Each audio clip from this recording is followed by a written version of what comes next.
Gente, hoje o Pontuando está espiritualizado, né? Vocês estão vendo aqui a minha imagem e uma imagem bonita aqui, uma imagem até que parece uma imagem de Nossa Senhora, com vestido azul. Ela estava com um fundo todo brilhante do lado, eu falei que ela estava com a carinha de Nossa Senhora.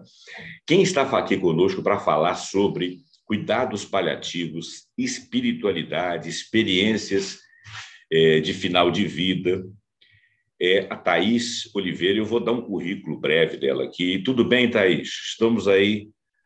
Trouxe você até meu público. Fala um pouquinho aí para as pessoas ouvir a sua voz.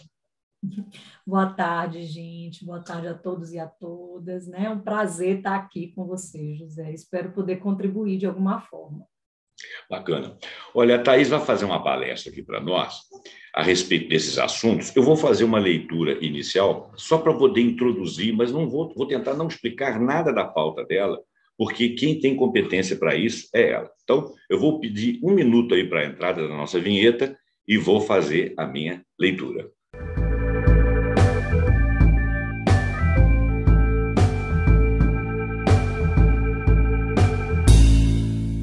Então, com a licença da Thaís aqui, vou fazer uma leitura, ok? Então, vamos lá. Olha só. O programa Pontuando hoje está no banner Saúde Mental. Ele tem o hashtag 70, no hashtag 79, desculpa. Nós estávamos, eu, a Sônia Marques e a Sandra Vicentim, que hoje não puderam comparecer por questões particulares delas, então eu estou levando o programa sozinho, e nós trouxemos 2 especialistas para falar de espiritualidade e saúde mental. O nosso tema hoje não foge muito disso. E a doutora Mona Lisa, do núcleo NUPS da UFJF, e também a doutora Sandra Maciel, nos ventilaram esse assunto aqui, trouxeram com muita competência, foi uma discussão muito bonita, eu adorei. E elas próprias me indicaram para falar desse tema, mais especificamente de cuidados paliativos, da questão da espiritualidade, da experiência de final de vida, a doutora Thaís. A doutora Thaís, eu vou falar o currículo dela muito breve, porque ela tem um currículo imenso. Aliás, esse pessoal tem um currículo invejável. Então, ela é doutoranda em psicologia pela UFJF, ela é pesquisadora do NUPS, que é o Núcleo de Pesquisa em Espiritualidade e Saúde de Juiz de Fora, da Universidade Federal de Juiz de Fora. Ela é graduada em psicologia pela Universidade da Bahia, inclusive ela é soteropolitana, ela é de Salvador, ela é baiana. Ela é psicóloga ou foi psicóloga da Secretaria de Saúde de Salvador, atuando na equipe de saúde mental, e atualmente ela investiga as relações entre espiritualidade e saúde, especialmente experiências de final de vida. Eu pedi que ela viesse até nós, então, trazer a experiência dela e fazer a sua palestra, e a pauta dela ficou mais ou menos assim: nós vamos falar de cuidados, saúde mental, experiência de final de vida, mais ou menos distribuída assim. O que são os cuidados paliativos, ela vai explicar. Nós vamos falar um pouquinho de espiritualidade, como é que se relaciona o cuidado paliativo com a questão da espiritualidade, o que são as experiências de final de vida, chamadas EFV, né? E como que elas se relacionam com o processo de morrer, quais as possíveis implicações dessas experiências para o problema mente-cérebro, né? Que é a questão biológica, né? Espiritual, mas biológica também, quais as implicações clínicas da experiência de final de vida, inclusive como necessidade de formação para os profissionais de saúde, como que eles se relacionam com isso. Então, eu vou fazer um breve texto aqui, que eu estou lendo aqui, que mais ou menos é o seguinte, daquilo que eu entendo bem genericamente para introduzir. Os cuidados voltados para pacientes em estado de terminalidade, fora da possibilidade de cura, né, ou que ameaçam as suas vidas, são chamados cuidados paliativos. Quer dizer, paliativos por quê? Porque eles não vão resultar em cura, mas são cuidados necessários. Entre os aspectos a serem promovidos e garantidos nos cuidados paliativos, a espiritualidade é relevante por ser uma dimensão da qualidade de vida do indivíduo e por se fazer ainda mais presente em situações de doença que ameaçam a vida, né? A espiritualidade pode ser definida como um conjunto de aspectos, emoções e atitudes que estão relacionados a um sentido da vida e uma transcendência. Acompanhar uma pessoa com uma experiência de fim de vida é sempre desafiador e emocionalmente desgastante. E não é só desgastante para os familiares, ou para a própria pessoa, obviamente, mas também para os cuidadores, principalmente para os cuidadores, principalmente aqueles que são da área técnica, área médica, né? Não é só uma técnica, né? A gente não é igual um carro que o mecânico vai lá e mexe. A pessoa que caminha para a etapa final da trajetória do morrer tem diversas necessidades, entre elas estão as necessidades da alma, ou seja, sentir-se aceita, acolhida, ouvida, cuidada, segura. Isso faz parte. A doutora vai falar melhor do que eu sobre esse tema. Neste momento, a recorrência no paciente e em seus familiares das indagações, por exemplo, será que existe vida após a morte? O que acontece depois da morte? Você acredita que Deus existe? Né? Na filosofia, a espiritualidade é entendida a partir da oposição entre espírito e matéria. Tá? Pode-se associar a espiritualidade a uma busca do sentido da vida que vem a transcender a matéria, o mundo. Para o professor e filósofo brasileiro Mário Sérgio Cortella, ele falou tecnicamente, ele disse o seguinte: a espiritualidade é a recusa de que a vida se esgote na sua materialidade, numa existência que tem sentido em si mesma. E nessa direção, a ideia de espiritualidade está conectada à noção de transcendência. Tá? Desculpa. As investigações psicológicas e psiquiátricas estão ajudando a fornecer novos dados sobre a espiritualidade, ajuda à saúde mental, de acordo com os psicólogos. A psicoterapia, com novos enfoques holísticos à saúde, como a gestalterapia ou a psicoterapia junguiana, neste processo, compreende a necessidade do bem-estar e do respeito aos elementos da espiritualidade. Carl Gustav Jung percebeu que todo ser humano traz de forma inata esse impulso por transcender, e isso é que é espiritualidade para Jung. William James é um psicólogo que viveu há muitos anos, né?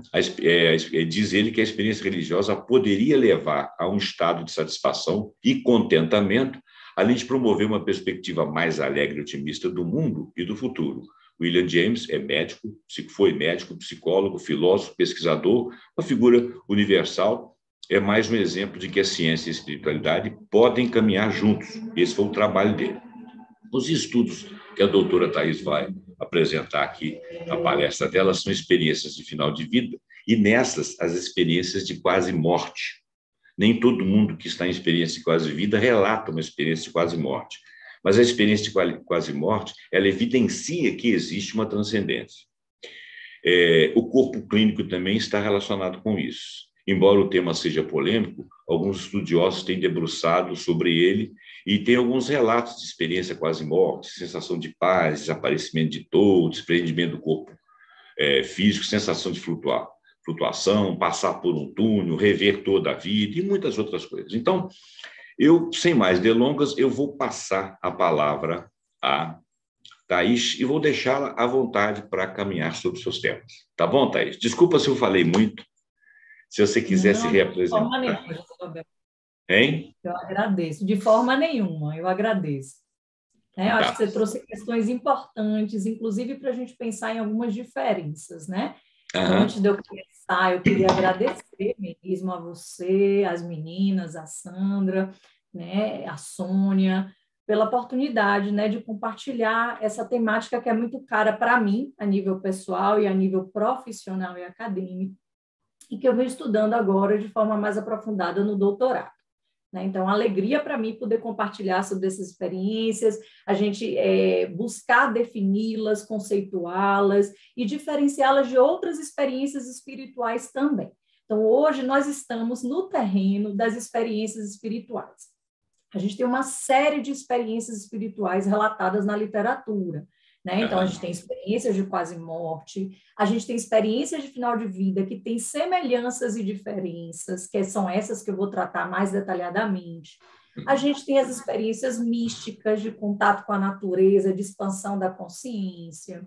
Nós temos também as experiências de mediunidade, né? Uma série, as supostas memórias de vidas passadas, as experiências fora do corpo. É uma gama bem grande, e todas essas experiências espirituais, elas possuem características, o fenômeno possui características que algumas se assemelham e outras se diferenciam. Às vezes fica difícil fazer essa distinção, né? Por exemplo, isso que você traz, experiência de quase morte, experiência final de vida, né? Às vezes a gente confunde, acha que é a mesma coisa, mas a literatura tem tendido a tratar como duas experiências diferentes, sabe, José? Mas que estão dentro de um contínuo no processo de morte. Então, ambas são experiências espirituais vivenciadas na proximidade da morte, mas elas têm diferenças que eu vou trazer melhor daqui a pouquinho, tá? Essas experiências, né, que a gente vai tratar aqui hoje, porque assim, eu me sinto com muita humildade que eu tento trazer essas questões, porque eu percebo que, assim, quando a gente fala de cuidados paliativos, experiências espirituais e espiritualidade no final da vida, a minha sensação é que eu trago um duplo tabu, né? O tabu da morte. É difícil para a gente falar da morte, pensar a morte, viver a morte, especialmente na nossa sociedade ocidental, né? Onde a gente meio que excluiu essa possibilidade. A gente sabe, todos nós sabemos que vamos morrer, mas tratar disso de uma forma, como um fenômeno natural que faz parte da vida ainda é muito difícil para todos nós, né? E de um outro tabu que eu vejo hoje, né? Durante muito tempo eu penso que a sexualidade foi um tabu. A psicologia, né? Todas as neuroses e questões sexuais, mas hoje eu vejo que a espiritualidade também pode ser considerada um tabu na sociedade pós-moderna, pós-contemporânea, né? Porque justamente nessas questões que você trouxe no início, José Roberto, dessas disputas, né, entre ciência, entre religião, que não são disputas que se configuram na história, né? A história a gente já sabe hoje que existem muitos mitos da separação entre ciência e religião. Na verdade, boa parte dos primeiros cientistas tinham, né, pressupostos religiosos, sagrados e espirituais. Mas a gente sabe que existe aí uma visão de ciência que exclui a possibilidade de estudo do transcendente, né? Uma visão mais, talvez, dogmática, né? O cientificismo, não a ciência, tá? Então, partindo desse ponto, eu vou trazer algumas questões, eu creio que essa temática vai reverberar em questões existenciais profundas de todos nós. Você já trouxe até algumas delas, José. Por exemplo, né? Como é que eu penso a morte? O que é a morte para mim? Só que quando a gente pensa em morte, não tem como não pensar na vida, né? Porque, na verdade, além da morte física real, a morte do corpo biológico, durante toda a nossa vida, a gente vive inúmeras mortes simbólicas, né? Eu, como psicóloga, eu não consigo não tratar dessas mortes simbólicas, né? Quando a gente nasce, a gente sai do útero e vai para o mundo, né? Dói nascer, né? Dói respirar pelos pulmões pela primeira vez, por isso que a gente chora enquanto bebê, né? Quando a gente vai crescendo, deixa de ser um recém-nascido para se tornar uma criança, entra na escola, se torna adolescente, então a gente vai vivendo mortes de fases da vida, né? E vai tendo que aprender novas tarefas e viver uma nova vida. Então, eu penso que quando a gente está pensando sobre a morte, a gente está pensando, na verdade, sobre a qualidade da vida que a gente vive ou viveu. E isso traz uma questão muito profunda existencial, né? Porque a gente precisa se perguntar quais são os meus valores diante da vida. Acho que é difícil a gente olhar para o final da vida, para a possibilidade de morte, e a gente, né, vai pensar um pouquinho o que é isso, após, existe algo, não existe, como é isso, se a gente pensar quais são os valores que regem a nossa vida. Porque esses valores vão ajudar muito a gente a atravessar esse momento de uma forma ou de outra, né? O que eu acredito que acontece após a morte, né? Você trouxe a pergunta, existe vida após a morte? Essa é uma questão filosófica que é discutida há muito tempo, né? Muito tempo. Então, o que é sagrado para mim? E aí eu acho que a gente cai na questão do sentido, né? Enfim, qual o sentido da minha vida? Então, assim, apesar de parecer que a gente está falando de morte, talvez de uma representação social negativa da morte, né? Com as caveiras, com as coisas pretas, sempre tem uma representação. Se a gente bota no Google morte, sempre, assim, as representações sociais construídas em torno dessa palavra, desse significante, geralmente são representações negativas. Mas eu acho que é importante a gente olhar a morte como anteparo para a vida, como, paradoxalmente, uma retroalimenta a outra, né? Então, é impossível a gente falar dessas questões hoje sem falar sobre a vida que a gente vive, porque isso vai impactar totalmente a forma como a gente vai morrer, né? Bacana. E por isso que eu queria iniciar, então, assim, vou passar para o meu primeiro tópico, né? O que são, então, cuidados paliativos? Por que eu estou trazendo isso aqui? Estou trazendo cuidados paliativos, primeiro, porque eu penso, hoje existe uma tendência a se falar da filosofia dos cuidados paliativos, né? Os cuidados paliativos, eu queria iniciar trazendo uma frase de uma das suas fundadoras, né? De uma das pessoas muito importantes para a filosofia do movimento hospice e dos cuidados paliativos. Daqui a pouco eu explico o que é hospice, né? Que é Cecily Saunders. Cecily Saunders foi uma mulher extraordinária, né? Uma enfermeira que era assistente social e que depois fez medicina inglesa, né? Fundadora do primeiro hospice existente, que é o St. Christoph Hospice, na Inglaterra, no Reino Unido, que foi o primeiro serviço que ofereceu cuidado integral ao paciente que estava morrendo. Então, ela traz essa filosofia de que a gente precisa controlar os sintomas físicos, aliviar a dor física, mas ela cunha um conceito de dor total, né? E o sofrimento psicológico.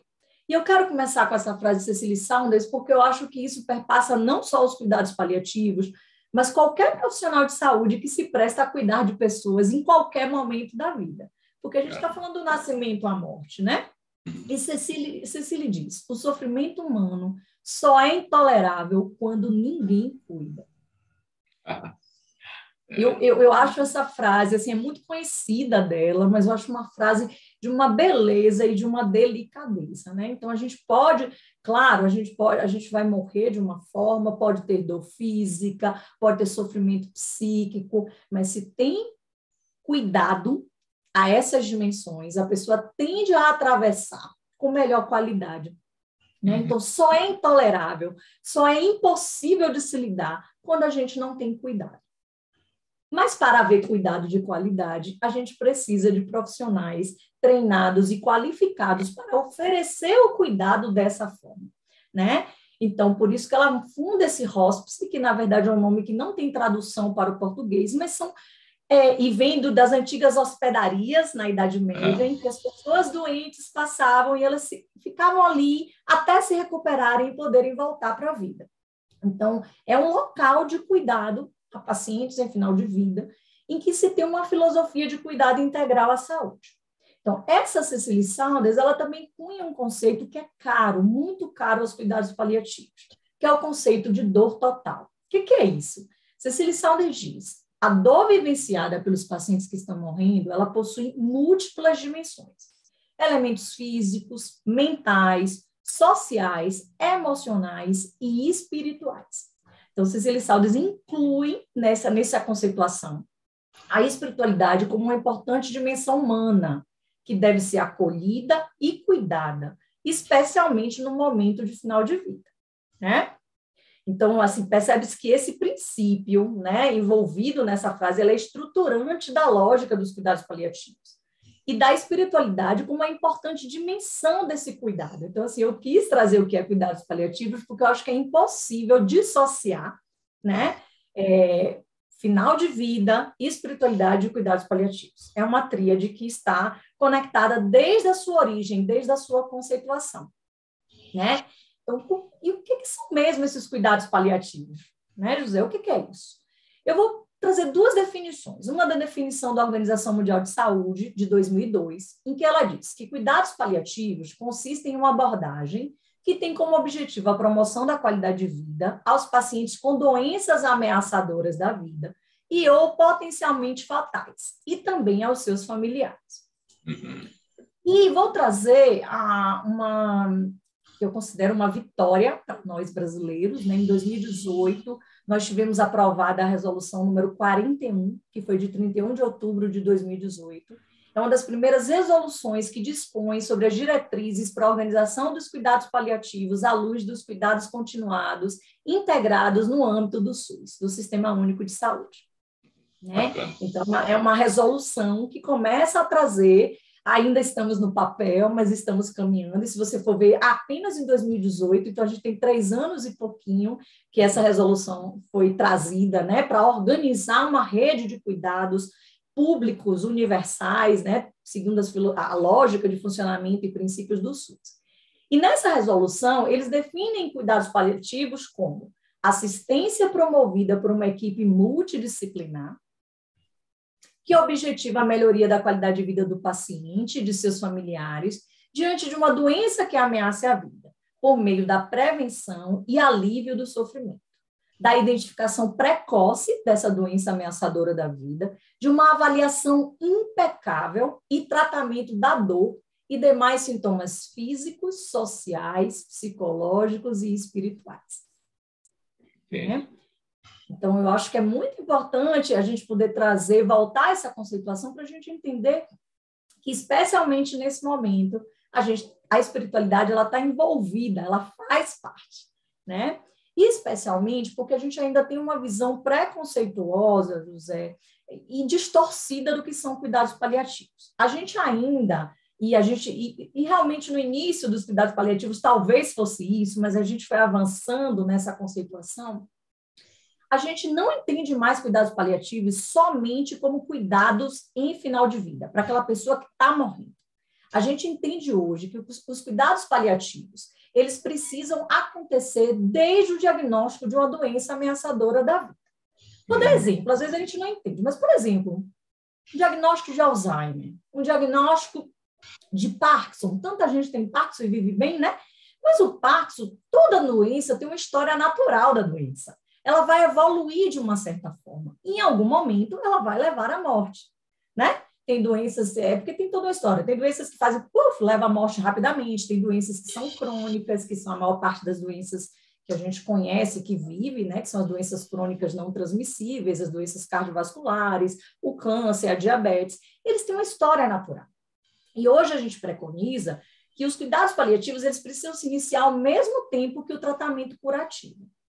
Então, não é algo só de quem está morrendo. A filosofia de cuidar das diversas dimensões de um ser precisa estar presente desde o início, mesmo quando ainda existe possibilidade de cura, né?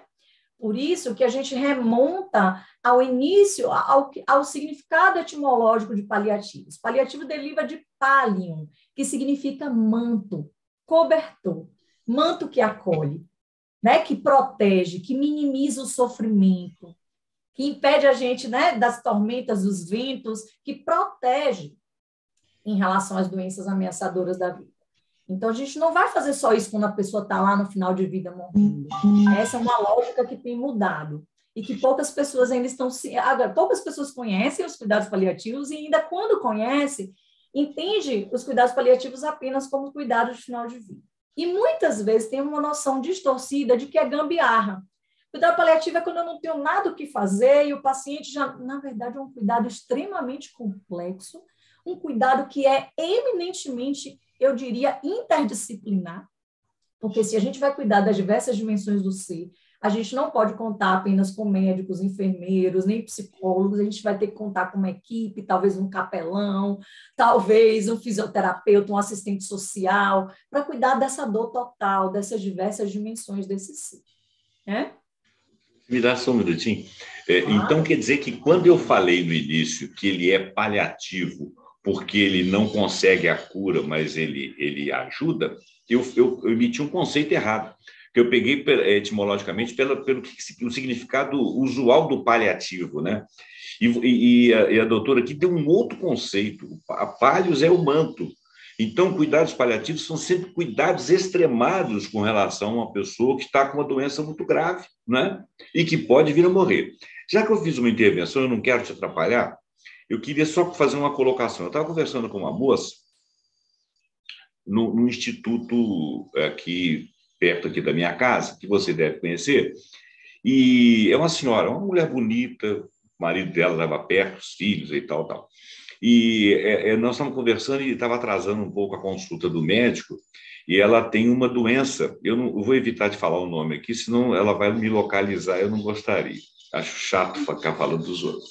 Mas ela tem uma doença que, essa doença, além dela não ter cura, ela é muito rápida. Mas existe um mecanismo descoberto agora que é uma introdução na coluna vertebral, célula-tronco, essas coisas e tal. E eu perguntei a ela, qual que é o seu diagnóstico? Ela falou o nome da doença. Eu falei, você não tentaria fazer o procedimento fulano de tal? Ela falou, não, a minha religião não permite. Aí eu falei nada. Ela pegou, virou para mim e falou assim, mas eu estou bem, eu tenho apoio do meu marido, tenho apoio dos meus filhos, eu estou sempre com ele. E eu notei que ela era uma pessoa de personalidade forte. Eu fiquei abismado, porque ela está extremamente saudável, ela teve a doença, foi lá embaixo, propuseram a ela essa terapia que eu falei, que é uma terapia que poderia salvá-la ou não, é uma hipótese. Ela não fez terminantemente por causa da religião dela, e aos poucos ela foi subindo. E o remédio que ela toma, ele não cura. Ele não tem qualquer propósito de cura, ele é apenas para aliviar o sintoma agudo. Ela o toma regularmente, vai lá no SUS buscar e tal. Então, você vê o seguinte, a gente pode até falar assim, como que religião, que bobagem, não interessa. Como é que ela conseguiu manter esse nível? Né? O que vai acontecer lá na frente? Nós não sabemos. Mas você vê que ela tem um amparo espiritual. Não me interessa que a religião dela é uma religião A, B, C, D ou E. Eu não vou relatar fatores aqui para não ser indiscreto. Mas acho que você entendeu, o nosso público deve ter entendido também. Foi uma confiança na espiritualidade, que eu não posso fazer um procedimento, mas eu posso contar com a espiritualidade, com o meu marido que está aqui, com meus filhos, né, que ligam, telefonam para ela toda hora, ficam o tempo todo, e ela de personalidade forte, que conseguiu manter a estabilidade dela. Então, esse cuidado aí do manto é uma coisa muito importante, aí entra também a espiritualidade. Mil perdões por ter te atrapalhado. Continua só. Na verdade, assim, você não trouxe um conceito errado. Eu quero deixar isso bem claro. Na verdade, o que eu estou dizendo é que o conceito sofreu uma ampliação. E hoje ele é também isso. É também o cuidar das pessoas que estão morrendo. Mas a nossa filosofia hoje é construir uma rede de cuidados paliativos, desde a atenção básica na organização do SUS, desde o postinho, né? As pessoas que estão lá na comunidade, até as equipes especializadas em cuidados paliativos no nível terciário hospitalar. Então, a ideia é que a gente tem uma rede em diversos níveis para diversas necessidades, porque a lógica de cuidado paliativo é uma lógica de cuidado integral, né? Então, era isso que eu queria chamar a atenção. Né? E o que você traz, que é eu vou chamar assim de um caso, e que é muito presente, né? Quem é profissional de saúde, eu que sou psicóloga, que sempre trabalhei em ambientes hospitalares, em comunidades, em saúde da família, é muito comum, né? Na verdade, você está trazendo o impacto, a importância da religião e da espiritualidade para boa parte de nós brasileiros, e a necessidade que o profissional de saúde respeite as crenças do paciente e possa, de alguma forma, negociar com o paciente aquilo que é possível a ele, sem feri-lo no que é sagrado para ele, no que é importante para ele. Porque, senão, a gente pode correr o risco, inclusive, entre aspas, de gerar uma morte psíquica, né? Porque se a gente fere aquilo que é importante para o sujeito, que tem sentido e significado, mesmo que a gente não acredite nisso enquanto profissional de saúde, a gente não está cuidando integralmente do ser, respeitando a sua vontade e a sua autonomia. Né? Isso é algo muito importante e que faz parte também da lógica de cuidados paliativos. Né? Sim. Um dos princípios, né, eu ia trazer vários, mas eu acho que eu vou trazer só esse para a gente passar para a experiência final de vida, é a afirmação da vida e a aceitação da morte como processo natural. Né? Um outro princípio é a aceitação da evolução natural da doença, nem acelerando, nem retardando a morte, e modificadores, repudiando as futilidades diagnósticas e terapêuticas. Né? Então, repugnando o que a gente chama de distanásia, que é medida ou obstinação terapêutica, né? Medidas excessivas para tentar salvar alguém que, de fato, né, a doença vai ter um curso, e talvez essas medidas impeçam essa pessoa de viver os seus últimos momentos com qualidade, né, com as escolhas que ela gostaria. Por isso que em cuidados paliativos hoje a gente tem as diretivas, né, antecipadas da vontade. A pessoa, quando se descobre como uma doença ameaçadora da vida, ela pode deixar escrito como ela gostaria de ser tratada nos momentos finais. Quer ser entubada, não quer, quer ir para a UTI, não quer, quer morrer em casa, quer de tal jeito, quer de outro, o que pode, o que não pode ser feito, porque às vezes lá no final da vida ela já não tem condições de definir isso, né? Ela já está muito enfraquecida, mas ela pode. Por isso que eu digo, cuidados paliativos começam lá na frente, inclusive pensando sobre isso, construindo isso junto com a pessoa. Tá? Thaís, o cuidado paliativo, ele seria, vamos dizer assim, numa visão mais global, ele seria uma maneira que eu estou entendendo aqui, a humanização da medicina em todos os passos, né? Você vê a pessoa mais enquanto pessoa no contexto social e na sua individualidade. Inclusive, a questão de ser sedado, né?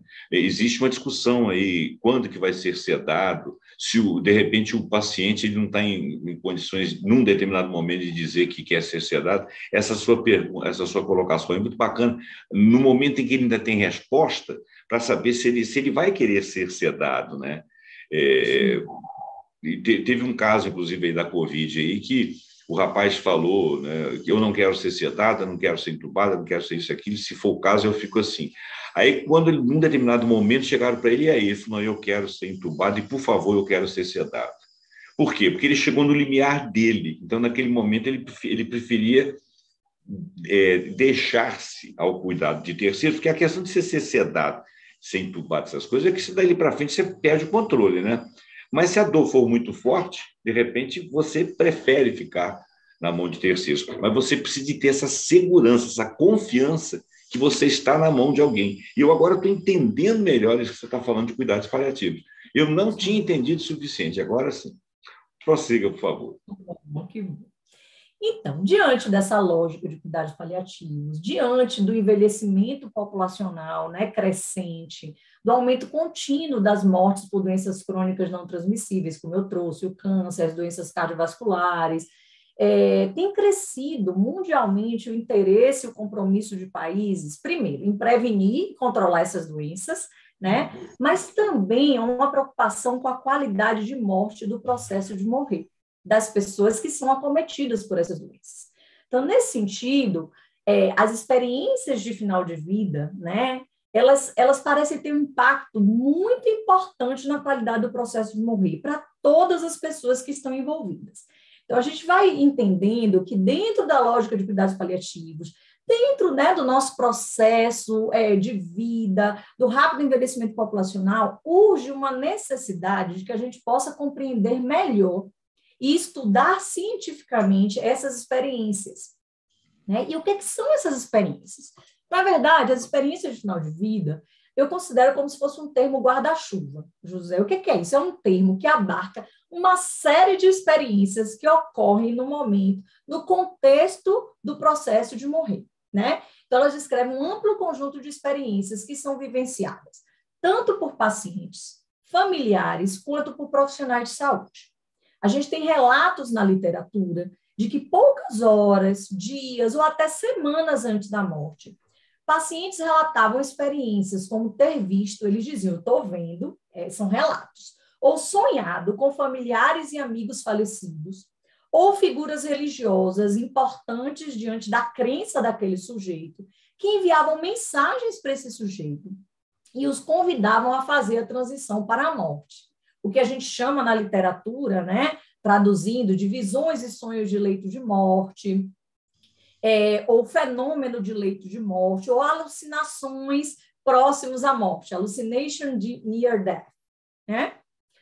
Uma outra experiência de final de vida, que é bem intrigante, na verdade, bem instigante, é o que a gente chama de lucidez terminal ou lucidez paradoxal. Algumas pessoas chamam de consciência próxima à morte, que é o testemunhos, né? A literatura tem descrito testemunhos de familiares ou de profissionais de saúde, de pacientes em estado comatoso, em coma, né? Sem responder, sem contato, ou com problemas cerebrais graves, por exemplo, demências, ou meningite, ou doenças, ou tumores cerebrais, transtornos mentais graves e crônicos de muitos anos, né? Que pouco antes da morte apresenta uma melhora repentina e acentuada na cognição e no estado geral, mesmo com danos cerebrais. o que possibilita muitas vezes as pessoas se despedirem dos seus entes queridos, a resolverem algumas pendências antes da morte. É uma coisa bem intrigante, né? Para a gente poder pensar. Eu vou falar um pouquinho disso mais tarde. Há também experiências, né, de familiares e profissionais de saúde, ou de alguém que é emocionalmente próximo à pessoa que está morrendo, que alegam ter recebido uma visita dessa pessoa no momento em que a pessoa estava morrendo, ou de sentir sensações físicas, inclusive emoções, que a pessoa está com problemas ou pode ter morrido, que são chamadas coincidências de leito de morte. Inclusive, há relatos na literatura, relatos bem antigos, né, de pessoas que estavam em continentes diferentes. Tem relatos de pessoas na guerra, a pessoa estava nos Estados Unidos, a pessoa na guerra do outro lado do mundo, e ela acorda assustada, se tremendo, passando mal, e com a certeza interna de que algo muito ruim aconteceu com seu filho, por exemplo. Algum tempo depois, ela recebe uma carta avisando que ele havia morrido naquele horário, naquele momento, de um tiro. Existem muitos relatos, né, que eu estou criando alguns só para exemplificar melhor. Existem relatos e tudo isso são experiências de final de vida, por isso que eu disse que é um conjunto de fenômenos, né? Então, mudanças de temperatura ambiente no lugar em que a pessoa está morrendo, ou fica mais frio, ou fica mais quente, né? Geralmente os familiares dizem, está um calor, está muito frio, ou os profissionais de saúde. Relógios que param de forma sincronizada com o horário da morte, e às vezes não no local em que ocorreu a morte, às vezes o relógio para na casa do familiar, ele morreu no hospital e para exatamente 00:15, que foi o horário que ele faleceu. Relato de profissionais de saúde ou de pacientes, familiares que estavam presentes no momento da morte, de luzes, de névoas ou formas ao redor do corpo do paciente, né, que podem sair pela cabeça, há relatos de saídas pela cabeça ou pelos pés. Então, são experiências muito intrigantes, né, que a gente ainda conhece pouco a nível acadêmico e científico. Um dos mais importantes pesquisadores atuais sobre essa experiência final de vida é um neuropsiquiatra e um neurofisiologista inglês chamado Peter Fenwick. A partir de suas pesquisas, José, com profissionais de saúde no Reino Unido, em hospices e em casas de repouso, ele e sua equipe, né, de uma enfermeira, Sue Bryan, e de um médico paliativista, o Chris Farham, eles propuseram 2 categorias de experiências de final de vida: as transpessoais e as de significado final.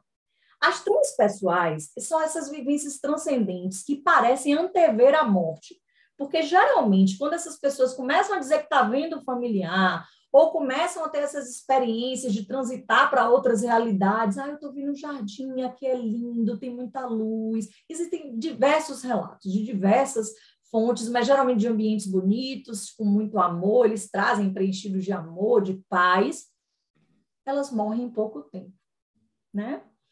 E as de significado final, que possuem qualidades mais enraizadas na vida cotidiana, que estimulam os pacientes a resolverem pendências, aquilo que queriam ter resolvido na vida e não resolveram, a se reconciliar com membros da família que estavam brigados ou afastados, ou ainda, eu acho que eu estou trazendo experiências aqui que todo mundo...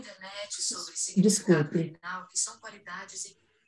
Desculpa, o celular começou a funcionar aqui. Celular espião. O meu faz isso toda hora. Acho que foi o Siri, né? Então, todos nós já ouvimos falar daquele familiar que estava para morrer, não morria, mas quando o filho chegou de uma viagem internacional, o visitou, ele falece 2, 3 horas depois, né? Então, ele pode se despedir. Eu tenho um caso, tem uma diretora de uma escola que eu trabalhei muitos anos, eu gosto demais dela, ela...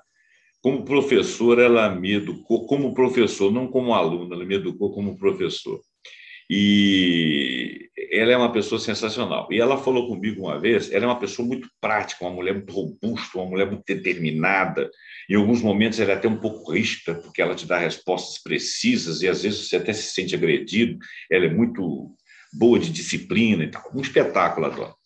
Eu gosto muito dela. E ela tem um filho, até conheço o filho dela e tudo, conheço desde a juventude e tal. E o filho dela estava... O filho dela, não sei se o filho dela, acho que é médico, um engenheiro, não sei. Eu sei que ele estava numa função no exterior. E ele infartou à noite. ela sentiu a dor do infarto dele aqui em Juiz de Fora, na casa dela, e localizou que era com ele. Tá? Então, ela amanheceu sufocada, sentiu durante a noite um sufocamento, sabia que era ele, mas não tinha essa facilidade de celular, de WhatsApp que nós temos hoje, tem alguns anos. Ela teve que esperar de manhã e conseguiu um contato com ele lá, e ele estava sendo hospitalizado, ele tinha infartado durante a noite. Então, ela concretizou, né? Ela normalizou o quê? Ela havia sentido as dores dele. E engraçado que essas questões de mães sentir coisas de filhos, não necessariamente em períodos de doença e tal, mas de aflições, isso é muito comum. Como você diz, as pessoas falam muito isso em literatura. É claro que, em termos de ciência, as pessoas não costumam não levar isso muito a sério, né? Tem muitas coisas que não se levam a sério, mas que dá certo. Uma outra coisa que eu queria falar também, antes de deixar você prosseguir, é que o meu pai ele teve uma experiência final de vida, ele teve uma doença rara a nível de sistema nervoso central. E ele ficava alguns dias desacordado. E, às vezes, a gente não queria que ele ficasse no CTI, porque não tinha cuidado, como você está falando do cuidado paliativo. A gente levou ele para dentro de casa, tinha todos os cuidados e tal. E ele ficava inconsciente, depois ele voltava, a gente não sabia por quê. Num dos dias em que ele estava assim, bastante prostrado mesmo, eu acho que ele estava em coma profundo, eu e minha irmã percebíamos uma névoa em volta dele. Mas nenhum de nós dois tínhamos certeza disso. Quando eu fui ler para poder conversar com você aqui, uma das demonstrações de experiências de final de vida que são fenômenos que poderiam ser relacionados é a questão das névoas. E eu fui testemunha de um fato desse. É claro que naquele momento eu posso ter sido sugestionado pela minha irmã, sugestionado pelo momento, eu não vou excluir uma possibilidade dessa, não. Mas são coisas muito interessantes. Mas é só para dar o exemplo em tempo. Bom, porque realmente elas são muito comuns, né? Muito comuns no sentido de que as pessoas trazem, relatam essas experiências, né?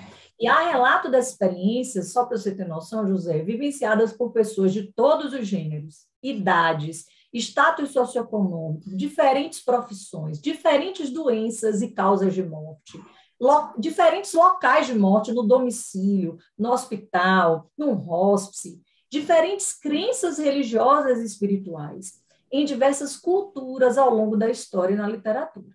Né? Então, a gente tem relatos aí dos santos medievais, dos santos cristãos, a gente tem relato no livro tibetano do Viver e do Morrer, no livro dos mortos dos egípcios.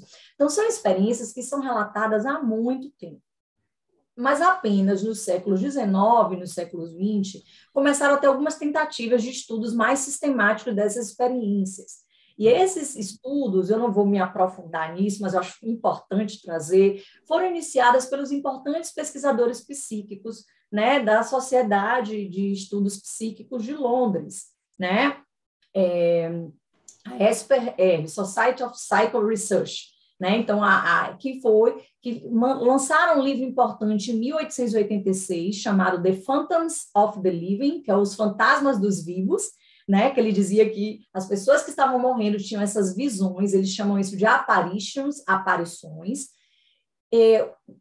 Depois desse estudo, a gente teve um estudo com outro pesquisador psíquico super importante, o James Hislop, que em 1907 escreveu The Visions of the Dying, ou seja, as visões de quem está morrendo. Em 1923, um escritor que é mais conhecido, né, pelos espíritas e por outras religiões de cunho mais espiritualista, que é o Ernesto Bosano, né, que foi um estudioso italiano que escreveu em 1923 Fenômenos Psíquicos no Leito de Morte, né, e ele foi o primeiro a sistematizar, inclusive a categorizar essas experiências em subtipos. E ele influenciou muito William Barré, que em 1926 escreveu o primeiro livro mais sistematizado de estudos com relatos de casos importantes, que chama Deathbed Visions. Esse livro foi publicado pós-mortem pela esposa de William Barré, que era uma obstetra que trouxe uma experiência de final de vida para ele de uma mãe que estava morrendo no momento do parto, né? E a gente fica aí quase 50 anos sem nenhum tipo de pesquisa científica ou mais sistemática, e vamos ter uma nova pesquisa em 1977, que foi realizada por parapsicólogos, o Carl Ozies e o Erlendur Haraldsson, que é um pesquisador super importante, um psicólogo da Universidade da Islândia, né? E ele estudou amostras, né? Ele coletou dados com 1.004 médicos e enfermeiras nos Estados Unidos, e, em média, 704 médicos e enfermeiros na Índia, e comparou a descrição das experiências de final de vida, encontrando diversas semelhanças, né? E algumas diferenças. Então, eu estou trazendo isso para a gente entender que esses estudos é uma área recente de pesquisa, e que agora, recentemente, em 2010, particularmente, num estudo de revisão de literatura que eu estou fazendo para o meu doutorado, a gente começa a ver um pico de produção acadêmica, né? E que aumenta em 2020 agora, porque minha pesquisa fez coleta até final do ano passado, com o maior número de artigos empíricos com pacientes, porque essa área de pesquisa iniciou com muitos estudos a partir de relatos dos profissionais de saúde que cuidavam das pessoas e dos familiares. Então, tinha uma crítica muito grande, José, de que eram relatos de terceiros que sofriam viés de memória, e são críticas importantes, porque às vezes se perguntava ao profissional de saúde 5 anos depois que a pessoa morreu. E aí podia ter interferência da memória desse profissional, lacunas preenchidas pelas crenças dele, se ele acredita numa vida após a morte, por exemplo, né? E aí a gente está vendo, que eu estou muito feliz, inclusive, por fazer parte desse novo movimento, é de que a gente está tendo uma série de pesquisas empíricas e pesquisas diretamente com os pacientes. E algumas delas coletadas ao mesmo tempo em que o paciente está vivendo o processo de morte. Ou seja, não tem viés de memória, né? A pessoa testemunhou e contou ao pesquisador no momento em que as coisas estavam acontecendo. Então, acho que a gente vai começar a avançar para entender melhor essa experiência. Você citou uma série de autores aí pelos seus estudos, né? Eu conheço pouco disso, né? Eu sei que o William James trazia uma relação de psicologia com religiosidade e com espiritualidade, e eu sei que o Jung trouxe. O Jung, no último encontro que eu tive com a doutora Mona Lisa e com a doutora Sandra, eu relatei a leitura do livro Reflexões do Jung, né? É o pouco que eu conheço na área de psicologia que houve relatos. E o Jung, ele tem um relato no livro dele que é interessante. Ele tem uma experiência de viagem extrafísica e parece que ele tinha uma ligação com a Índia, porque ele tinha visitado a Índia na década de 30 e tudo lhe parecia muito familiar. E ele era um estudioso das simbologias, das religiões antigas, do significado da Grécia Antiga, daquela simbologia toda, tudo, não vou entrar em detalhes, até porque eu sou leigo. Mas ele tinha esses estudos e tal. E, então, ele parece que ele tinha uma ligação mais interessante com a Índia. Quando ele teve essa experiência de quase morte, que ele tinha tido um ataque cardíaco, num dos momentos ele vai visitar um lugar lá que era um templo hindu. E lá dentro ele sabia que estava acontecendo alguma coisa e tal, e ele viu a Terra do lado de fora, ele a definiu como azul muito antes de Gagarin e tal. E ele anotou isso em livro e não publicou. Por que ele não publicou? Porque ele seria descredenciado, ele não seria acreditado.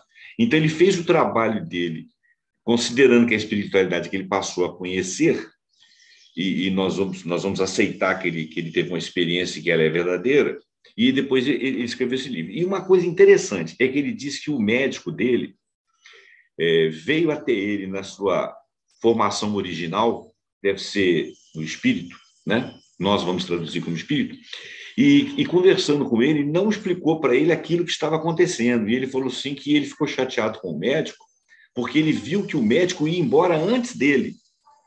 Ele falou assim, por que ele não me falou que ele estava no caminho de ir embora? Talvez ele tenha percebido isso, mas o próprio médico não sabia. O médico teve lá, segundo as palavras dele, um encontro espiritual com ele. Ele voltou ao corpo, continuou tendo aqueles sonhos com aquelas simbologias todas que ele tinha a respeito do hinduísmo e de outras religiões e tal. Quando ele se sentiu bem mesmo e foi para casa, o médico dele faleceu. Entendeu? Essa é uma experiência interessante, porque ele diz ali que sabia que o médico ia falecer. entendeu? E disse ele que o médico também sabia. O médico estava salvando a vida dele, mas que o médico estava condenado, o médico ia morrer, entendeu? Uma coisa muito interessante. É legal isso que você traz, né, José? Porque, assim, a despeito da experiência final de vida ser muito comum, né, e ser relatada historicamente várias vezes, essas experiências não foram tão estudadas quanto as experiências de quase morte. Essas experiências, as duas fazem parte do fenômeno universal que é a morte e do processo de morrer. No entanto, e as duas se configuram como atividades mentais estruturadas e complexas, entre aspas, num cérebro que está morrendo. Né? E elas trazem essa, vamos dizer, essa indagação. Como é que pode ver tantas imagens, vivenciar tantas coisas, de uma riqueza de detalhes, né? De uma riqueza de descrição, se esse cérebro está adoecido, se esse cérebro está morrendo, né? Só que, diferentemente da experiência de quase morte, em que ocorre uma morte clínica, mas com recuperação a pessoa volta e conta, ou às vezes não conta a experiência, as experiências na vida são vivenciadas por pessoas que realmente morrem. Elas morrem. Entendi. E essas experiências parecem estar associadas com a proximidade da morte. Então, elas são experiências que fazem parte desse contínuo, desse processo de morrer. Mas as experiências na vida, elas são caracterizadas por realmente a pessoa morrer. As experiências de quase morte, a pessoa volta. Entendi. Existem algumas semelhanças na descrição desses espaços, quando as pessoas dizem que transitam para outras realidades, elas podem ir num lugar como esse, numa luz, num lugar bonito, encontrar seres ou familiares já falecidos, mas a diferença principal é essa, porque a pessoa que vive em si uma experiência de vida, ela morre, verdadeiramente. Entendi. Né?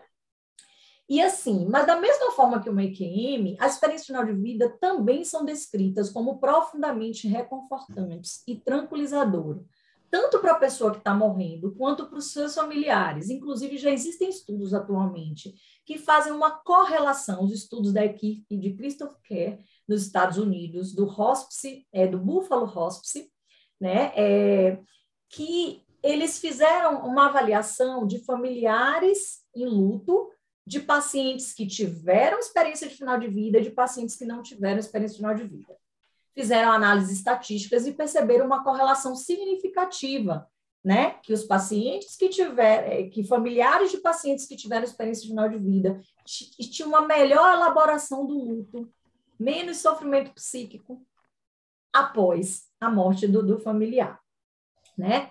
Mas também há relatos dessas experiências como angustiantes, muitas vezes associadas com lembranças de traumas do passado ou com questões e pendências, negócios inacabados. Uma pessoa que não resolveu questões que eram importantes, está morrendo, não teve tempo de fazer isso, e muitas vezes pode vivenciar essas experiências, tá?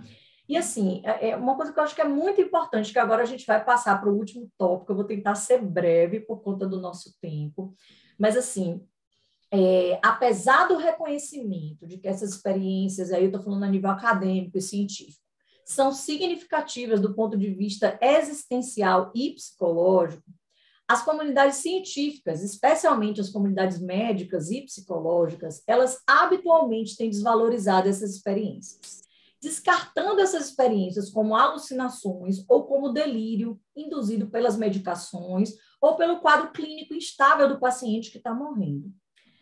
No entanto, José, a literatura tem começado a aprofundar os estudos e apontado diferenças significativas entre essas experiências. Por exemplo, diferentemente do delírio, né, que é caracterizado por pensamentos desorganizados, agitação psicomotora, a pessoa fica muito agitada, grita, geme, alterações perceptivas, pode ver coisas, mas geralmente visualiza animais peçonhentos, coisas negativas, né? Ansiedade, muito medo. As experiências de final de vida, elas são descritas como ocorrendo em pessoas que estão com consciência preservada, ou seja, elas não estão com pensamento desorganizado. Elas são lembradas com clareza e, geralmente, as experiências do delírio, elas não são lembradas pelo paciente depois. Elas se diferenciam também das alucinações orgânicas pelas respostas de paz e aceitação que evocam, né? Então, as pessoas terminam a experiência, elas evocam que estão bem, que estão tranquilas, bem como pela clareza, detalhes e organização em que essas experiências são relatadas, diferentemente dos quadros alucinogênicos. Além disso, esse estudo de Osiris Araldi, que eu citei, de 1977, ele foi um estudo muito importante, e outros estudos, mas esse foi seminal, porque ele indicou que a relação entre o uso de opioides, que são medicações para dor e que podem se interferir na formação de alucinações, né, e de quadros psicopatológicos, e experiências de final de vida não foram significativos. Claro que esse é um estudo apenas com profissionais de saúde, não com os pacientes, um estudo retrospectivo, aquilo que eu falei do viés de memória, então ele tem limitações, mas ele aponta de que parece que essas medicações não interferem tanto. Inclusive, esses autores trazem que quem estava com muita medicação não teve experiência de final de vida. Né? Então, eu estou trazendo isso porque, assim, hoje, um outro historiador importante, né, das pesquisas psíquicas, que é o Carlos Alvarado, que era da Universidade da Virgínia, ele traz que as discussões sobre essas experiências tipicamente vão se enquadrar em dois campos principais. As explicações que ele chama de convencionais, em que as experiências são percebidas como alucinações induzidas pela imaginação ou pelo medo da morte, né? Muitos trazem isso, pela patologia cerebral ou as doenças da pessoa que está morrendo, e aquelas explicações que são mais abertas aos possíveis aspectos espirituais dessas experiências, né? Então, a partir daí, eu vou passar para o nosso último tópico, que seriam quais são as possíveis implicações dessa experiência para o problema mente-cérebro. O que é o problema mente-cérebro, José? Assim, eu vou ser muito simplista, tá? Eu vou pecar pela simplicidade, mas para ser mais explicativa. Basicamente, o problema mente-cérebro é o problema, né? Muitos neurocientistas, aliás, muitas pessoas acreditam que a mente é produto do cérebro e acham que esse problema já foi resolvido pela ciência, que as ressonâncias magnéticas, os exames, né, as PET scans, por emissão de pósitros, que todo esse grande desenvolvimento científico nos levou a provar que a mente é produto do cérebro, ou no máximo emergente dessa configuração biológica, neuronal, hormonal. Mas isso não é verdade. Esse problema que remonta aí à filosofia, à história humana, né, dessas discussões, a Descartes, há um monte de filósofos que eu não tenho competência para discutir adequadamente isso, mas sei que é uma discussão antiga, né, do dualismo ou do monismo. Ela não nem se comprovou que ela é produto do cérebro, nem que ela não é. Então, a ciência ainda está estudando. A gente tem evidências que são sugestivas, tanto de que a mente é produto do cérebro, quanto evidências que demonstram que fogem às explicações convencionais e tradicionais, né? E as experiências de final de vida, algumas delas, elas não se encaixam nessa explicação materialista, puramente materialista, de que a mente seria produto do cérebro. E aí eu vou trazer alguns exemplos disso para a gente poder pensar juntos, né? Porque, na verdade, o que esses exames trazem são correlações. Eles dizem, quando alguém entra num tomógrafo, que se a pessoa está lendo, tal área cerebral, ela foi ativada. Mas ser ativada, ou seja, ela está correlacionada com uma atividade motora de escrita, por exemplo, não significa dizer que ela foi criada pelo cérebro. Daí para aí é um passo muito grande, é um salto enorme, e que a gente não tem comprovação. A gente não sabe ainda como as emoções, como os pensamentos se estruturam dentro da rede neuronal. Por isso que eu trago assim, muita humildade intelectual e humildade acadêmica e científica, porque nós ainda estamos caminhando a ciência para entender esses fenômenos, e as experiências espirituais, elas são muito boas para a gente poder pensar o paradigma, né, mais tradicional, materialista, unicamente materialista, porque elas questionam, elas trazem questões que não podem ser respondidas por esse paradigma. Então, por exemplo, vou trazer Fenwick e os colaboradores novamente, além de descrever as experiências transpessoais e de final de vida, eles criaram um esquema em que, demonstrando como essas experiências podem ocorrer ao longo do processo de morte. Sabe, José? Então, ele diz que o processo de morte ele pode se iniciar com premonições. É uma experiência rara no Ocidente, esse autor traz, né? E eu fui lá no dicionário Michaelis. O que é premonição? É pensamento ou um sonho que parece prenunciar algo que está para ocorrer. Pressentimento, palpite, sensação. E aí, Peter Fenwick cita o Dalai Lama, né, que traz que as premonições podem ocorrer até 2 anos antes da morte. E foi interessante porque eu estava muito atenta à experiência final de vida que tem acontecido agora, nesse momento da pandemia, com algumas catástrofes, algumas coisas difíceis. E aí eu fui pesquisar a morte da cantora Marília Mendonça, que faleceu agora, o ano passado, no dia 5 de novembro de 2021, num acidente aéreo. E tem uma reportagem, né, que foi do G1, em que traz alguns recortes de mensagens que ela enviou no Twitter. No dia 4 de 5 de 2020, Marília Mendonça escreveu no seu Twitter, né? Ela escreveu: gente, mas eu sonhei com água, queda d'água, cachoeira, rio à noite, todinha que Deus deu. E uma internauta respondeu, né, que também tinha tido uma premonição. Ela posta uma mensagem abaixo dessa mensagem de cunho premonitório. A internauta é Queca Barroso. Sonhei sábado que você caiu em um rio. Desses encanados de cidade, ninguém te achava. Eu ficava gritando na beirada para sinalizar onde você estava. Aí o resto do sonho era eu chorando porque você tinha sumido e você apareceu de boaça molhada como se tivesse só dado um timbu. No dia 27 de julho de 2020, Marília Mendonça coloca de novo: legal que eu sonhei que eu e 4 amigos estavam indo pegar um voo para uma floresta distante. De surpresa, só o piloto sabia onde era. Era um pacote comprado. Vive experiências que você nunca viveu. Filme de terror puro. Né? E aí, eu estou trazendo alguns exemplos mais atuais, porque a gente estava com exemplos do passado. E Peter Fenwick diz que após essas premonições, que não são muito comuns, elas podem ser seguidas das visões de leito de morte, que eu já descrevi, mas que eu vou trazer um exemplo que aconteceu agora, 20 de janeiro, que foi relatado no G1, quem quiser procura aí na Globo, né? Que uma das netas de Elza Soares disse que a avó não apenas sentiu que estava partindo momentos antes de falecer, mas que ela afirmou aos parentes: eles estão chegando. Né? E isso, tipicamente, fenomenologicamente, de acordo com as pesquisas e com os relatos da literatura, tem a ver com uma possível visão de leito de morte. Né? Além disso, nessa transição, né, podem ocorrer relatos de transições para novas realidades, como eu falei, a lucidez terminal, que a gente já falou dela.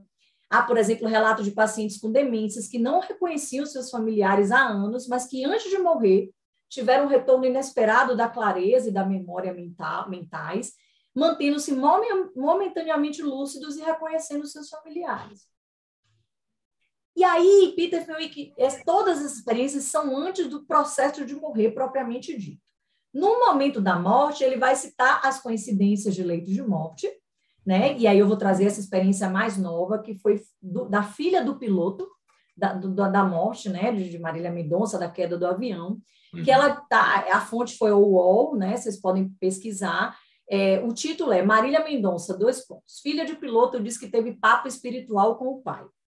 Eu vou resumir, porque é bem grande o relato, eu coloquei todo, mas Vitória Medeiros, filha do piloto Geraldo Medeiros, uma das vítimas do acidente aéreo que matou a cantora, em Minas Gerais, no último dia 5, revelou que teve um encontro sobrenatural com o pai, pouco antes de tomar conhecimento que ele havia morrido.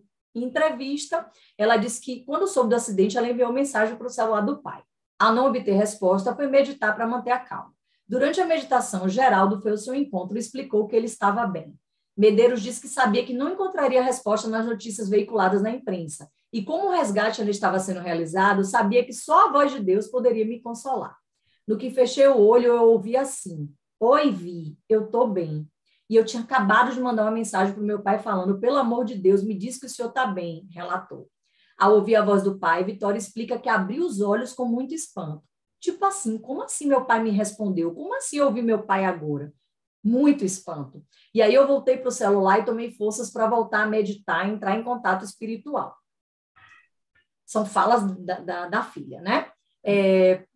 Quando retomou a meditação, a jovem conta que voltou a entrar em contato com o piloto e ele aproveitou para lhe dizer mais um monte de coisas, pedindo para ela continuar seguindo os sonhos e não desistir, pois ela é uma guerreira. Nessa hora eu estava tendo uma crise de pânico e eu ouvi mais um monte de coisa. Meu pai falou mais um monte. siga seus sonhos, não desista, você é guerreira, cuida de quem ficou aí, cuida dos seus irmãos, eu estou bem. Aí ele falou, eu vou fazer uma passagem agora. Eu ouvi assim, sinto o meu abraço, e eu fechei o olho e me abracei. Só que não era uma força minha, era a força do meu pai, era uma força surreal, não era minha. E eu estava tendo uma experiência espiritual tão grande que eu não ligava para quem estava passando na rua perto de mim. E aí ela fala um monte de coisa, por fim a jovem pontuou que ao final da meditação ela estava feliz, meu coração estava bem, eu estava plena e eu estava calma. Eu não sabia o que tinha acontecido ainda com os passageiros, completou ela, porque ela não tinha recebido ainda notícias oficiais sobre o que tinha acontecido. Assim, eu quero deixar bem claro que, na verdade, ao trazer esses exemplos, José, eu não estou defendendo a ontologia da experiência, né? Se é uma experiência de fundo espiritual, se é uma alucinação, se é um delírio. Eu estou defendendo o estudo científico dessas experiências, porque muitas vezes, por conta das crenças dos próprios cientistas, eles alegam que é alucinação e delírio e descartam essas experiências sem estudá-las, sem buscar entendê-las na complexidade, buscando, inclusive, diagnóstico diferencial, o que faz parte do delírio, o que faz parte da alucinação, o que é a experiência final de vida. E, com isso, quem perde, na minha opinião, são as pessoas que as vivenciam, porque muitas vezes não tem o espaço e a possibilidade de discutir essas experiências, de trabalhar e obter os benefícios que são relatados, de calma, de bem-estar e de conforto no momento de crise, talvez o momento mais importante da vida, né? É o momento da morte, o momento da passagem. E eu também convoco ao estudo científico dessas experiências, porque elas levantam questões profundas para os modelos de consciência vigentes, porque elas não podem ser explicadas facilmente por alterações na função cerebral ou por modificações geradas pelos usos de medicações, ou ainda por questões de um cérebro que está danificado, né? Porque a lucidez terminal mesmo, ela quebra essa possibilidade, né? Então, pois como que eu vou explicar as experiências de premonições, já que o acesso a essas informações não foi obtido pelas vias esperadas, ou seja, através dos órgãos do sentido.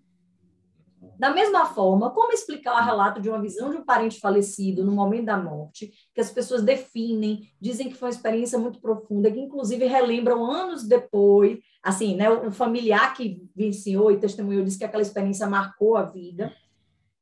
Se a gente não, pelo menos, requerer que uma mente sobreviva à morte do corpo físico.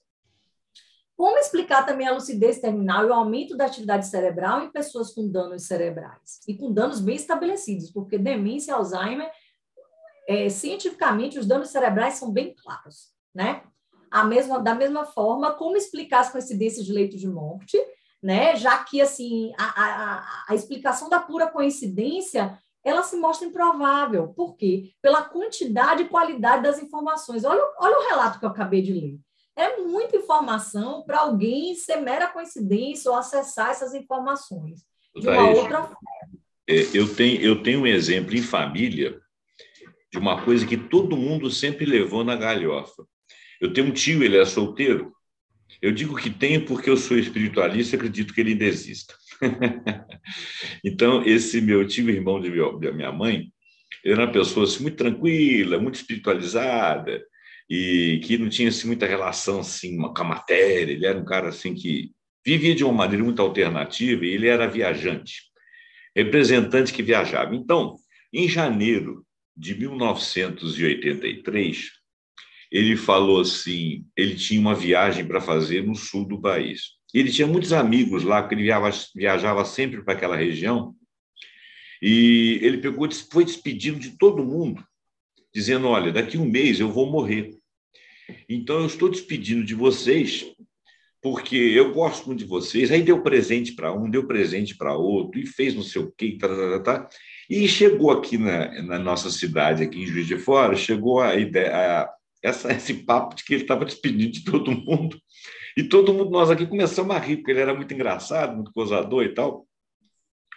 Aí quando ele voltou de viagem, dias depois ele infartou, foi para o hospital, né?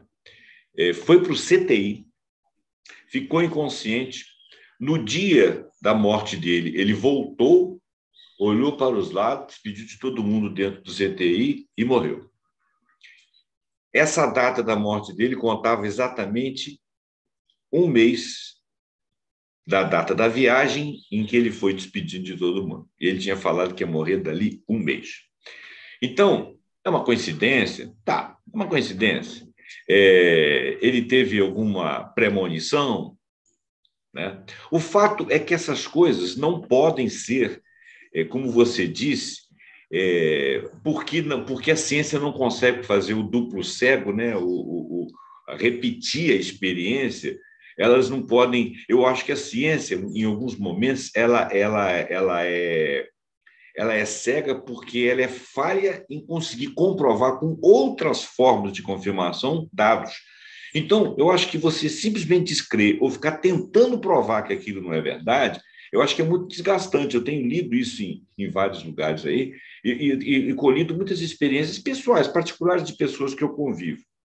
E mais um caso, para permitir que você prossiga, que é o caso da minha avó, que nunca tinha ficado doente, ela tinha uma gripe ou outra, morreu com 100 anos e 6 meses, e um dia ela estava dormindo, eu fiquei preocupado no hospital, foi a única vez que ela foi hospitalizada, foi para morrer. Ela estava com a respiração dificultosa, eu chamei o médico, falei, doutor, ela está respirando com dificuldade? Não, mas a taxa de oxigenação dela está boa. Aí, nisso, ela volta conversando com a minha mãe, ela fala assim, mas eu ainda estou aqui, já me mostraram o lugar onde é que eu vou ficar, por que eu estou aqui ainda? Já era para eu ter ido embora, esqueceram de mim, e ela morreu nesse dia mesmo, entendeu? Então, uma experiência similar à que você está falando, né? Ela não tinha nenhum comprometimento mental, ela não tinha demência, a doença dela foi uma pneumonia muito fraca, ela morreu porque ela realmente estava chegando na hora. Ela morreu de velhice. Ela foi hospitalizada porque ela teve uma gripe que evoluiu para uma pneumonia, mas não houve um comprometimento a tal ponto de você dizer que ela teve uma alucinação, que ela teve isso ou teve aquilo. Bom, a sua proposta é que a gente tome conhecimento disso.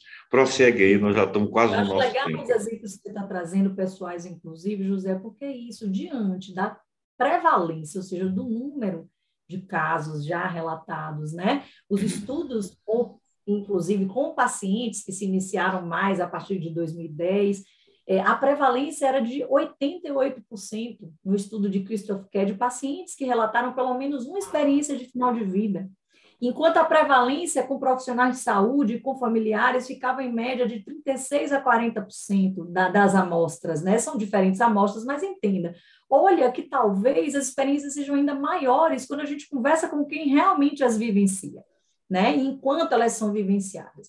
Então, na verdade, o meu chamado aqui, o meu desejo é de que a gente possa estudar de maneira aberta, sistemática e científica esse tema, né? Diante da frequência, diante da importância para as pessoas e dos relatos de alguns estudos já associando essas variáveis com a qualidade de morte, né? A gente precisa cuidar bem das pessoas também no momento da morte. E aí eu vou trazer algo que assim, é uma metáfora que foi trazida por Franklin Santana Santos, que é um geriatra que era da USP, é baiano, voltou para a Bahia, né? E hoje ele é professor da Faculdade Baiana de Medicina e Saúde Pública, e de Peter Fenwick, esse grande autor, eles escreveram um capítulo num livro que foi organizado por professor Alexander Moreira de Almeida e por professor Franklin, que se chama Explorando as Fronteiras da Relação Mente-Cérebro. Infelizmente, esse livro só tem em inglês, né? Eu traduzi o título. E esses autores, o professor Franklin e o professor Peter Fenwick, eles enfatizam a importância da gente se perguntar e de encontrar uma resposta para a seguinte questão. Eu achei muito interessante, né? A morte é uma parede ou é uma porta? Ou seja, ela é o fim da existência ou é uma passagem, né? E eles trazem que, a depender do que será encontrado, a gente poderá haver transformações profundas na forma como nos percebemos enquanto seres humanos e como percebemos a vida, o universo, com importantes implicações éticas, científicas e clínicas, especialmente no cuidado à paciência em final de vida. A percepção da morte como uma porta ou como uma jornada é difícil de se sustentar nesse paradigma materialista, em que com a morte do cérebro a consciência deixa de existir. Todavia, né, os relatos de pacientes, de familiares, de profissionais de saúde, têm nos contado uma história diferente dessa metáfora da parede. Né? Então, o meu chamado é vamos estudar e vamos ver onde isso nos leva. Né? Se a gente vai... ciência se faz a partir da junção de evidências. Né? Se a gente vai construir, vamos ter evidências disponíveis que nos possibilitem defender mais uma hipótese ou outra.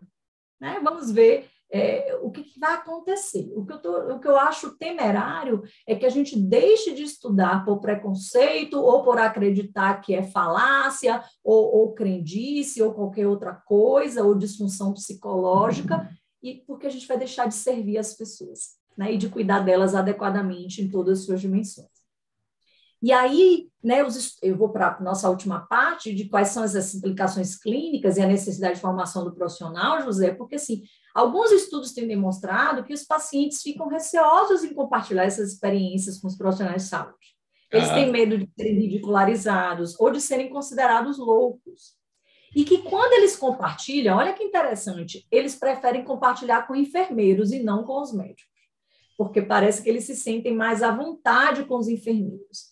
Isso nos leva a pensar que talvez a prevalência dessas experiências seja ainda maior do que o que a gente tem encontrado nos estudos, porque os pacientes podem não relatá-las, né? E se eles não relatam, a gente não quantifica, a gente não transforma em porcentagem dentro dos artigos científicos, né?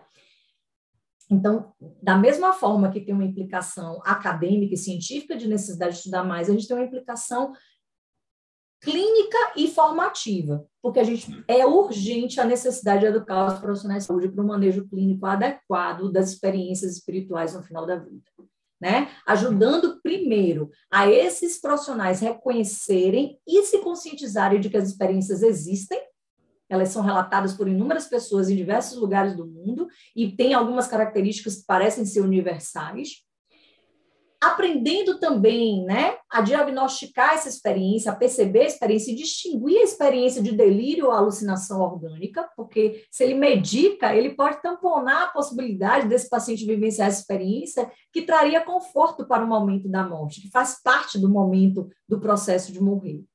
E, além disso, para que esse profissional de saúde aprenda a habilidade de utilizar ferramentas que a gente chama de análise cultural, para fornecer cuidados culturalmente competentes a partir das crenças do paciente e da sua família, e humildes.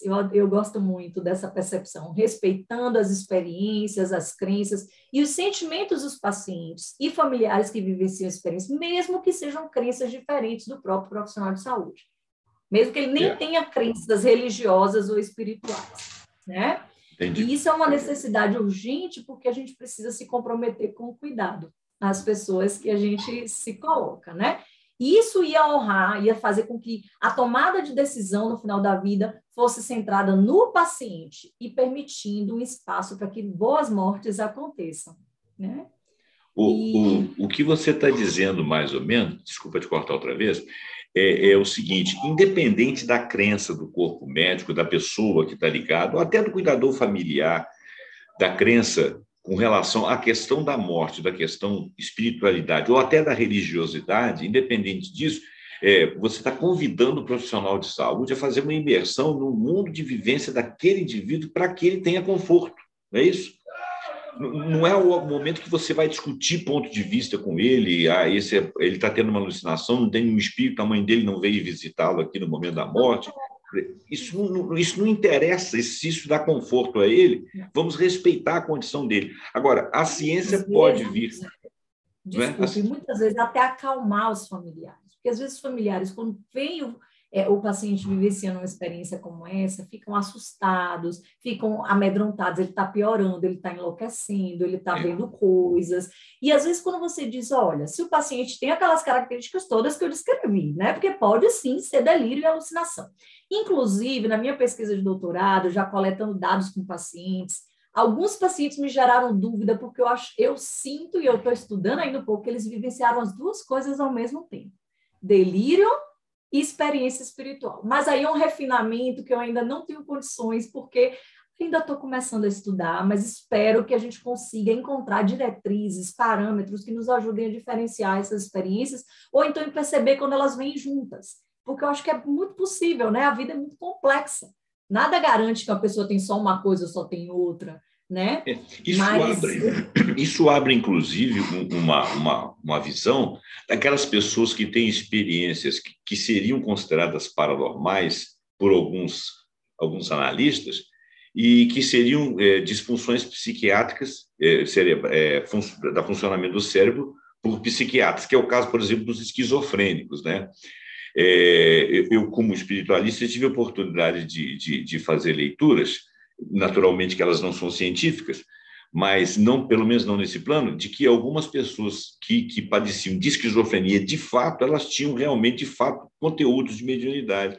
Então, em determinado momento, você não saberia em que momento que ele estava associado a questões espirituais, às suas visões, às suas sensações, a interferências espirituais, e em que momento que elas estariam realmente padecendo das suas visões irreais. Né? Então, quer dizer, isso aí, e a droga, muitas vezes, que o camarada toma, ela limita.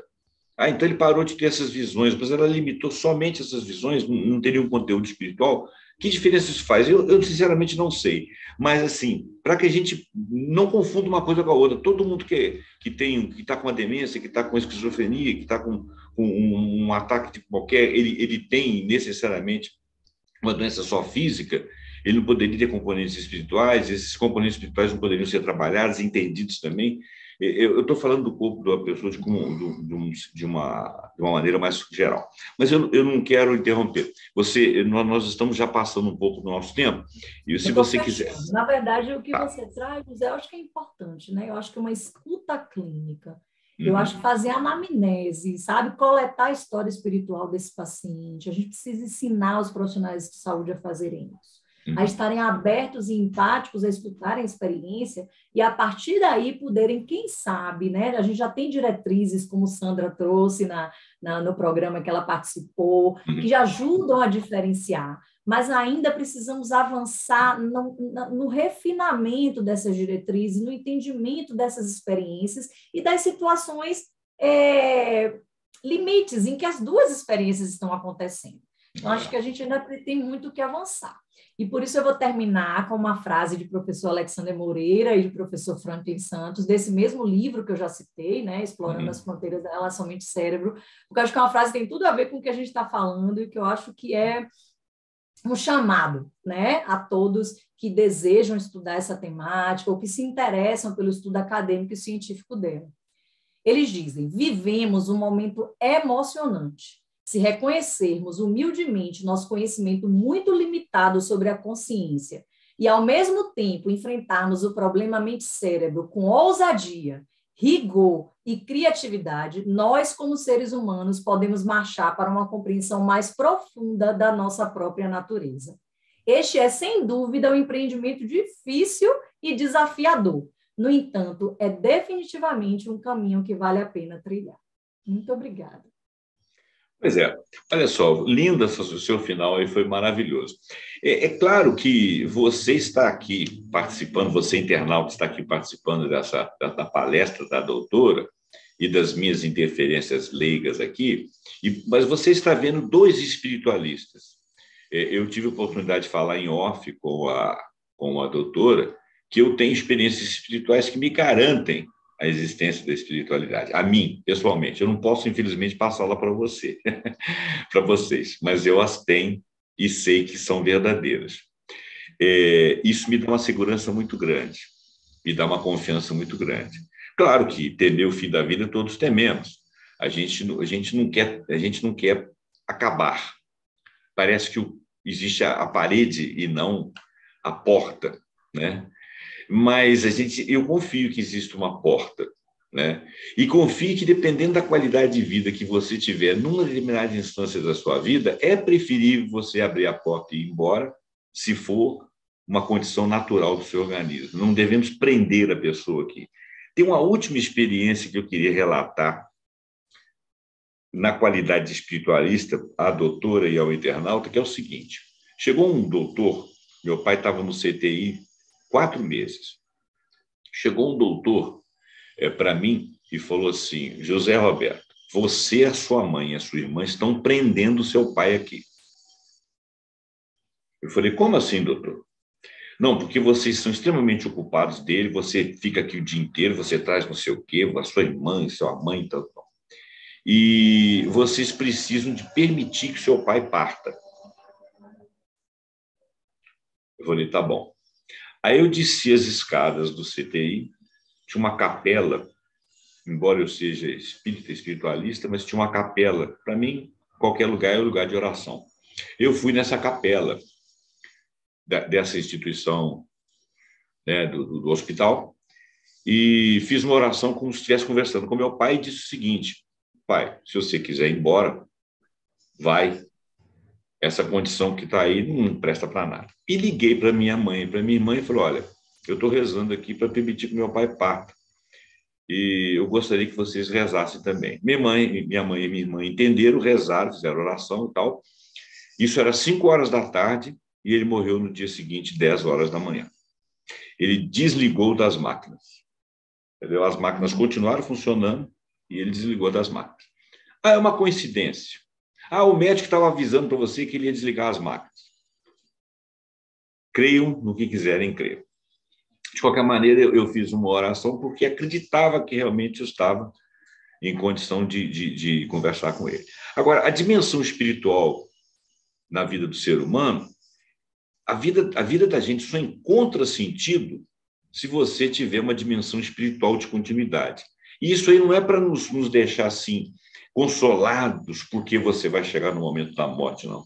É porque a construção que as gerações e mais gerações, sociedades, civilizações fizeram, que redundaram nisso que nós somos hoje, e a contribuição que nós vamos deixar para outras civilizações, para outras gerações, é uma construção muito grande de conhecimento, de vivência, de superação, de conhecimento das nossas fraquezas, do nosso organismo, de como é que é a natureza, de como é que é o universo onde nós pertencemos, a maravilha toda que nós temos do nosso lado, para a gente viver, morrer e acabar tudo.